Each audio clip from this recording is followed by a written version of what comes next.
Chers amis, bonjour et bienvenue. Je m'appelle Cédric Esserméan et je suis ravi de vous retrouver dans ce premier épisode, ce premier élément de cette série de contenus qui va nous emmener dans un voyage, vous et moi.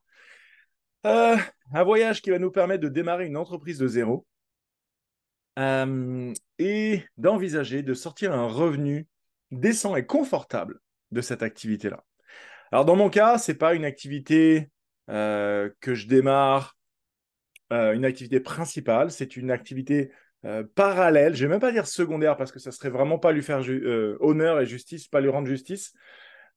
Mais j'ai littéralement l'occasion de démarrer une entreprise de zéro. Dans mon cas, avec les États-Unis, donc c'est-à-dire une culture que je connais pas, une langue que je maîtrise pas parfaitement, un marché dans lequel je suis un total inconnu, c'est-à-dire qu'il y a 100% des Américains qui ne me connaissent pas, 350 millions de personnes. Je suis absolument personne là-bas. Donc il y a tout à faire. Et c'est là que c'est intéressant parce que justement, c'est un petit peu peut-être le cas dans lequel vous êtes aujourd'hui. Vous démarrez, vous voulez redémarrer, vous êtes sur une phase de transition. Bref, vous avez peut-être tenté quelque chose, mais c'est pas encore consistant, c'est pas encore une grosse ampleur. Démarrer une entreprise de zéro, c'est tout un défi. Ça, c'est sûr. Je l'ai fait 7 fois. J'ai démarré 7 entreprises de zéro. 4 avec des associés, 3 entreprises tout seul sur ces 15 dernières années. Et j'ai fait tellement d'erreurs, de tentatives, que pendant les 12 premières années, je ne gagnais pas d'argent avec. Heureusement, j'avais ma femme,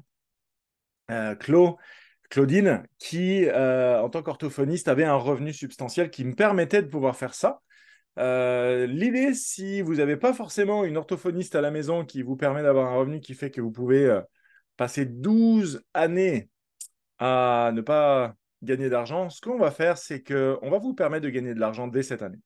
L'idée, c'est peut-être d'aller chercher, disons, de passer de 0 à 100 000 euros, 100 000 dollars dans mon cas, mais le dollar américain est quasiment comme l'euro. Sur la première année, ça peut être un cap intéressant à suivre. Peut-être qu'on va faire 50, 70, 200, j'en sais rien.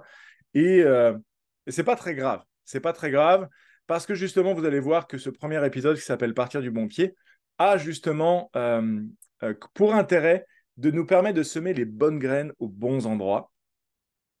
Et justement, euh, il se trouve que sur ces 15 dernières années, j'ai appris énormément de choses. Et aujourd'hui, depuis 3 ans qu'on a une entreprise qui est profitable, vraiment profitable, il y a tellement de choses que je pourrais vous partager que je crois que ce premier épisode Partir du bon pied est super approprié. D'une part parce que c'est partir du bon pied sur cette série de contenus, mais c'est aussi partir du bon pied, vous, avec votre entreprise. Alors, on va commencer tout de suite avec ces 3 éléments que j'ai envie de vous partager qui vont vous permettre de partir du bon pied.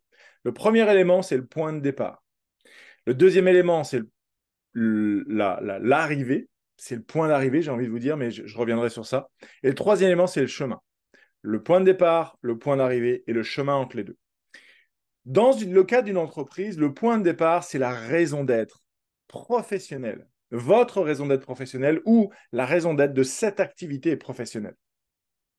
Le point d'arrivée, ou plutôt le cap qu'on va suivre, c'est la vision. C'est dans quelle direction je me dirige.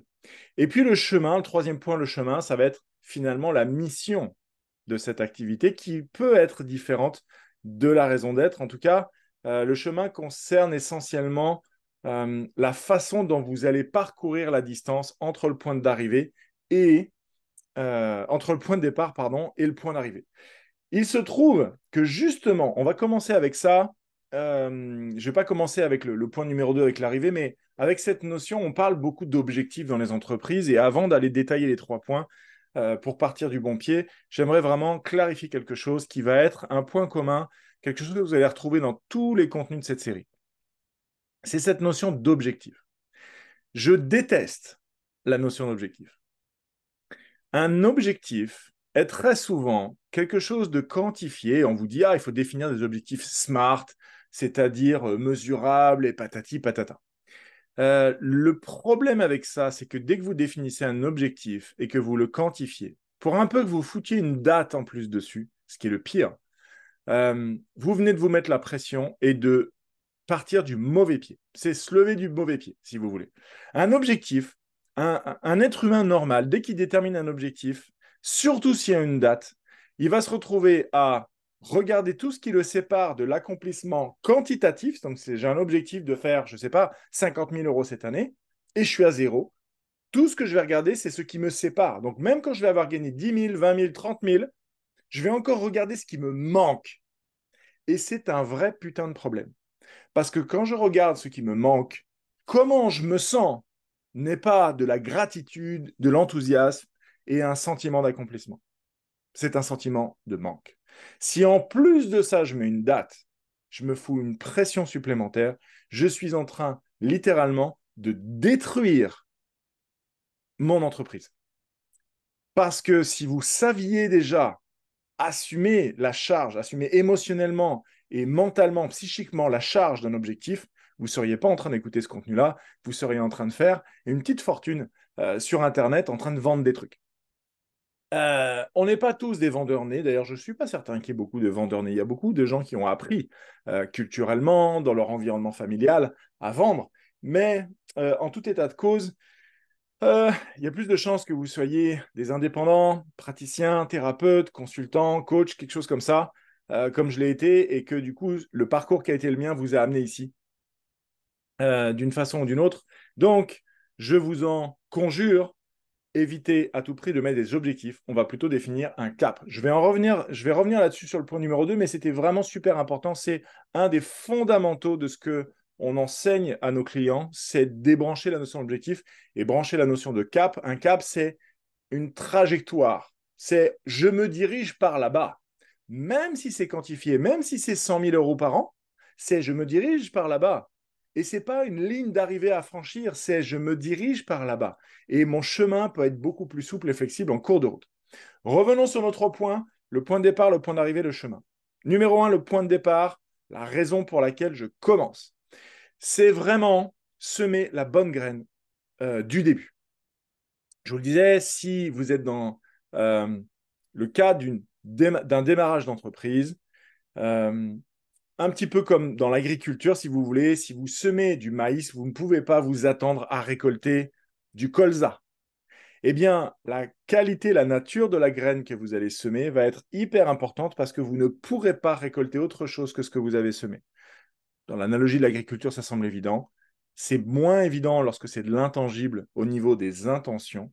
Mais vous allez comprendre avec cette analogie que je vais garder pour tout cet épisode sur la séduction, le couple, que comment j'entame la relation va considérablement conditionner la nature et donc la durée de vie de la relation. Donc sur ce point de départ, lorsque j'ai rencontré Claudine, il y a 26 ans peut-être, en 1997, j'avais 19 ans. Et lorsque je l'ai vue la première fois, je ne me suis pas dit, je vais la mettre dans mon lit ce soir. Je ne me suis pas dit, je vais coucher avec le plus vite possible. Je me suis dit, tiens, qu'est-ce qu'elle est jolie. Et euh, si vous voyez ce que je veux dire ici, l'intention de départ, la nature de la graine de départ n'était pas je vais coucher avec, c'était elle me plaît. Et je peux imaginer aller la séduire, c'est-à-dire euh, prendre du plaisir à lui donner du plaisir dans la relation. Entendez-moi, les Français, là, je sais qu'on pense qu'au sexe tout le temps, mais quand je dis donner du plaisir à une femme dans la relation, c'est pas dans la relation sexuelle. Vous m'avez compris. Euh, dans une entreprise, ça va être pareil. Est-ce que vous voulez tout de suite gagner de l'argent demain ou est-ce que vous voulez prendre du plaisir à donner de la valeur, à amener de la valeur à votre audience avant même de donner de la valeur à vos clients? Vous seriez aux États-Unis, je vous dirais fonce et vends. En France, c'est séduit et attend. Aux États-Unis, c'est un pays historiquement de pionniers. Ce pays a été construit tel qu'il est aujourd'hui. Alors, je vous passe le génocide avec les autochtones, évidemment, ce n'est pas le sujet ici, mais a été construit par des Européens qui ont débarqué là-bas avec une carabine, une charrette, un cheval, et let's go, il faut découvrir le pays. Les dangers de mort, on ne sait pas comment on va vivre ici, le climat, le machin, le truc. Ce sont des gens qui étaient dans un esprit.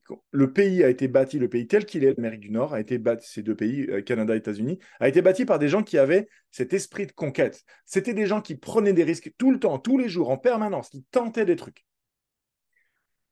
Donc, sur un marché business, un Américain, un Canadien est prêt à payer pour voir. Il est prêt à perdre son argent pour tenter quelque chose. En Europe de l'Ouest, en Europe occidentale, France, Suisse, Belgique, par exemple, les gens ne sont pas prêts à payer pour voir. Les gens attendent que tu les séduises avant qu'ils décident de te faire confiance. Donc le marché, il y a plus d'inertie. D'une façon générale, bien sûr qu'il y a en France, il y a des gens qui sont prêts à payer tout de suite. Je parle du cas général. Euh, En France, vous allez avoir besoin de faire de la séduction et la séduction ne commencera pas de la même façon si vous démarrez avec en tête l'intention de coucher avec la fille ou le gars, ou si vous démarrez en tête avec l'intention de bâtir une relation réciproquement profitable. Euh, dans votre entreprise, je vous invite à éviter absolument d'avoir dans votre esprit la graine de je veux gagner de l'argent demain ou la semaine prochaine ou dans un mois. Parce que si tout de suite vous démarrez avec il faut, je dois gagner de l'argent avec là le plus vite possible, c'est comme si vous démarriez une relation de séduction avec il faut que je couche avec le plus vite possible. Et vous savez comme moi que les gens sentent les choses. Parce que si ça vous est déjà arrivé de vous faire séduire, vous faire aborder par quelqu'un qui a une idée derrière la tête, vous l'avez senti, ça a pu à 15 000 kilomètres. Et à moins, encore une fois, que vous soyez un vendeur né et que vous sachiez gérer votre psychisme et vos émotions en fonction de ça, si vous êtes un humain altruiste, sensible, connecté, généreux, il y a des chances que vous ne puissiez pas mentir à cet endroit-là, que vous le vouliez ou non, les gens vont sentir si vous débarquez avec il faut, je dois gagner de l'argent vite. Donc, ils vont sentir que vous en voulez plus à leur portefeuille qu'à leur bien-être. À l'inverse, si vous allez sur je veux une relation réciproquement profitable, je veux prendre du plaisir et de l'argent un jour, mais dans un premier temps, je veux prendre du plaisir dans la relation avec toi tout en te donnant de la valeur et en te donnant du plaisir, de la satisfaction, de la valeur d'une façon ou d'une autre. Si c'est un échange de valeur hors argent, ça va être une relation qui va être beaucoup plus saine au point de départ. Et la graine, la qualité de la graine que vous allez semer au début ne sera pas la même.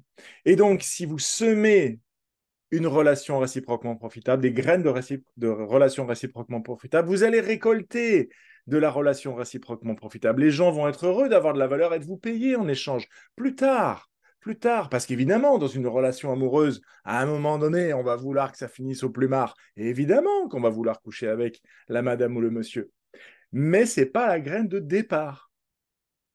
Et ça, c'était le plus important pour moi sur point numéro 1, le départ. Point numéro 2, l'arrivée, la vision. Je vous ai déjà parlé de cette notion de cap et d'objectif. J'aurais pu attendre d'en parler ici, mais c'était tellement quelque chose sur lequel on va revenir tout le temps, parce que c'est tellement un putain de piège dans lequel tout le monde tombe, que c'était important d'en parler avant. OK, le point d'arrivée, la vision, si vous voulez, si je reprends l'analogie de la relation, notamment avec Claudine, Clo pour les intimes, c'est que euh, je savais que je voudrais bâtir une famille un jour. Quand j'ai 19 ans, je ne pense pas à ça tout de suite.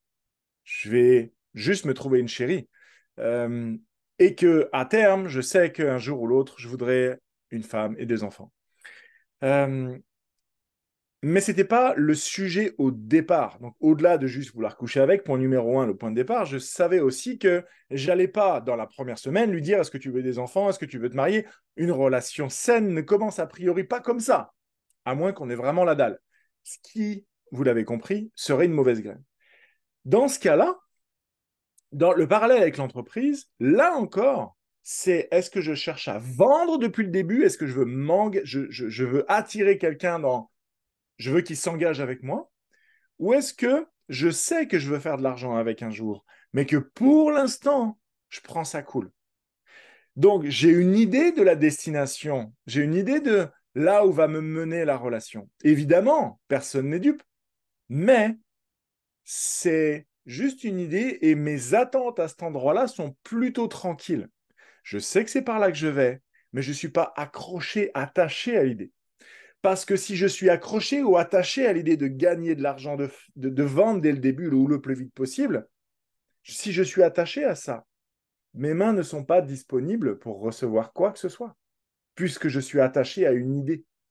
Donc j'ai besoin de lâcher l'idée, vous appellerez ça du lâcher prise si vous voulez, j'ai besoin de lâcher l'idée que tôt ou tard, oui, je sais que je vais gagner de l'argent, mais je ne suis pas accroché à ça. Je lâche cette idée, ça arrivera quand ça arrivera, je me détends et je bâtis cette relation avec cette idée-là en tête, tôt ou tard, quelque part, d'une façon ou d'une autre. Mais si ça n'arrive pas, ça n'arrive pas. Et c'est OK. Ça, c'était le point numéro 2, l'arrivée, la vision pour l'entreprise. Point numéro 3, le chemin, la façon dont je vais parcourir la distance entre le point de départ et l'idée de la destination que j'ai, la vision, le cap, vous avez compris. Donc, comme je le disais, quand j'ai rencontré Claudine, j'avais 19 ans. Et quand on a 19 ans, en tout cas dans mon cas, je ne suis pas un gars super méticuleux, extrêmement précis dans ma tête. Je suis plus quelqu'un qui a de la facilité avec des concepts plutôt qu'avec des détails. Et dans cette relation avec Claudine, je n'avais pas un plan précis dès le départ de j'ai 19 ans, donc à 23 ans, je vais être marié, à 25, je vais avoir des enfants, je veux faire tel métier toute ma vie, je vais habiter à tel endroit dans une maison avec des volets bleus, et je veux un garçon et une fille qui vont s'appeler Julie, enfin Nicolas et Julie. C'était absolument pas ça l'idée. Vous imaginez le genre de relation amoureuse que ça donnerait si tu as planifié ta vie 25 ans à l'avance dans tous les détails? Le niveau de pression que ça met sur l'autre, est-ce que plus ou moins ça va lui plaire? On ne sait pas. Et puis tant que j'ai pas trouvé la personne qui veut des enfants qui s'appellent Julie, Nicolas, une maison avec des volets bleus et qui veut se marier à 23 ans, c'est pas la bonne personne. Vous imaginez le délire? Donc, c'était, je démarre une relation et on verra bien. Je démarre une relation et on verra bien. Avec votre entreprise, je vous invite à faire la même chose. Évidemment que ça rassure le mental de savoir à l'avance. C'est quelque chose qui est extrêmement frappant, flagrant chez les humains. C'est leur besoin de nourrir leur mental avec des informations, le besoin de savoir. Le mental humain déteste ne pas savoir, déteste l'incertitude, déteste l'inconnu, au point où quand quelqu'un est malade depuis des années, il fait des examens, etc., ça va pas, je suis malade, ça va pas, je suis malade, ça va pas, je suis malade, le jour où on leur dit, je suis vraiment désolé, vous avez un cancer, le nombre de personnes qui disent, ah, ils sont soulagés parce qu'ils savent. Ils ne sont pas soulagés d'avoir un cancer, ils sont soulagés de savoir ce qu'ils ont. Cancer, fibromyalgie, peu importe. Mais ils sont soulagés de savoir. Ça va mieux, je sais. Et Euh, j'enregistre aujourd'hui cet épisode. On est au Canada, à Gatineau, au Québec exactement. Ça faisait 3 ans qu'on envisageait de déménager au Canada, mais le Covid est arrivé et ça a bouleversé nos plans. Et pendant plus de 2 ans, on est resté en France. Donc, on était déjà nomades, on avait tout vendu, nos meubles, rendu la maison, etc. Et on attendait que ces histoires de Covid, de frontières puissent être levées et qu'on puisse aller au Canada pour déménager. Et tout le monde nous disait, mais c'est horrible, vous savez pas, mais quand est-ce que vous partez? Quand est-ce que vous partez? J'ai même ma sœur qui m'a dit, mais vous allez abandonner le Canada vu que vous savez pas. Genre, c'était trop pour elle, mais pour les autres. C'est l'incertitude est une torture pour un mental qui n'a pas l'habitude, qui n'est pas conscient, éveillé et adapté à l'incertitude. Parce que c'est ça qui amène les gens à des suppositions. Si vous connaissez les accords Toltec, les 4 accords Toltec de Miguel Ruiz, ne fais pas de suppositions, c'est demande à ton mental d'arrêter d'avoir besoin de remplir les cases qui sont dans ta tête. Et c'est je ne sais pas. Et je ne sais pas, et c'est OK. C'est pas grave de ne pas savoir. Ça fait pas de moi une mauvaise personne et ça fait pas non plus de moi quelqu'un qui est en danger. Je ne sais pas, c'est juste une information sur quand est-ce que je peux déménager au Canada ou quand est-ce que je vais gagner de l'argent ou quand est-ce que ça va marcher ou est-ce que ce client va finir par dire oui, est-ce que ce que je fais est la bonne chose, est-ce que j'ai le bon plan tout de suite? Je ne sais pas, mais je tente quelque chose et on verra bien. Je ne sais pas et c'est OK. Si vous arrivez à dire cette phrase et à vous sentir bien en le disant, je sais pas, et c'est OK, vous allez totalement et littéralement transformer votre vie. Parce qu'au lieu de tout planifier, tout savoir, parce que vous n'êtes pas en mesure mentalement, psychiquement, de supporter qu'il y ait des cases vides et des incertitudes, vous allez exiger que la jeune fille ouais, moi j'avais 19 ans, Chloé avait 16 et demi, elle n'est même pas 17 à l'époque. Vous imaginez débarquer à 19 ans avec une jeune fille de 16, lui dire, moi je veux une maison, des volets bleus, un garçon qui s'appelle Nicolas Julie, j'ai besoin que je me marie à 20 ans. Imaginez le délire. Eh bien, dans votre entreprise, considérez que vous connaissez votre situation de départ, vous savez quel genre de graines et quel genre d'intention vous allez positionner, vous avez une idée de votre cap, de votre vision, mais pas de votre objectif, en tout cas je vous recommande. Et entre les deux, vous avez en gros une idée de ce que vous allez faire. Parce que quand on parle de tire une stratégie marketing, de développement, de communication, c'est un plan histoire de savoir en gros ce qu'on va faire. Mais c'est pas nécessaire d'aller vraiment dans les détails. Plus expérimenter là-dedans dans les militaires, faire des plans de bataille. Les militaires sont extrêmement conscients depuis le temps que la première chose qui meurt sur le champ de bataille, c'est le plan. Dès que tu mets le pied sur le champ de bataille, le plan, il est par terre. Il y a déjà des imprévus. Donc, la vie n'est pas un tableau Excel dans lequel je planifie absolument tout. La vie, c'est quelque chose de cyclique, de mouvant, d'incertain, d'impermanent. Et je vous invite vraiment à commencer quelque part à faire des choses avec, vous connaissez votre point de départ, vous savez dans quelle direction vous allez, point numéro un, point numéro 2, le commencement, l'arrivée, et sur le chemin, ayez simplement à l'esprit que, hey, on verra bien, on verra bien, j'ai une idée de ce qu'on va faire, et vous pouvez, dépendamment de si vous avez besoin de plus de détails ou de moins de détails, plus ou moins détailler le plan, et soyez sûr et certain, la vie va vous emmener des défis pour vous titiller à lâcher les exigences de savoir et de contrôler. Le contrôle, c'est juste ça, hein. Le besoin de contrôler, c'est juste l'incapacité de savoir, je ne sais pas, de laisser les autres faire ce qu'ils veulent parce que je me sens en insécurité de ne pas tout contrôler. Donc, voilà, détendez-vous finalement. Je termine là-dessus sur ce premier épisode qui s'appelle Partir du bon pied. On va, dans cette série de contenus, je vous le rappelle, moi, de mon côté, je vais démarrer cette entreprise de zéro et c'était vraiment la réflexion que j'avais ce matin à vous partager. J'avais dans mon esprit cette idée, OK, si je veux démarrer une business sur les États-Unis, j'ai besoin de partir avec la bonne graine parce que trop de fois, j'ai démarré X projets parce que j'ai fait du MLM, dans chaque entreprise, j'ai tenté plein de trucs. Donc, j'ai 7 entreprises, mais vraiment, j'ai dû faire 15 projets professionnels.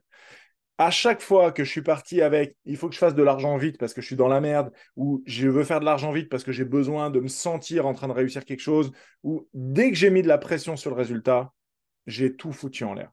J'ai tout foutu en l'air. Donc, partir du bon pied est absolument essentiel.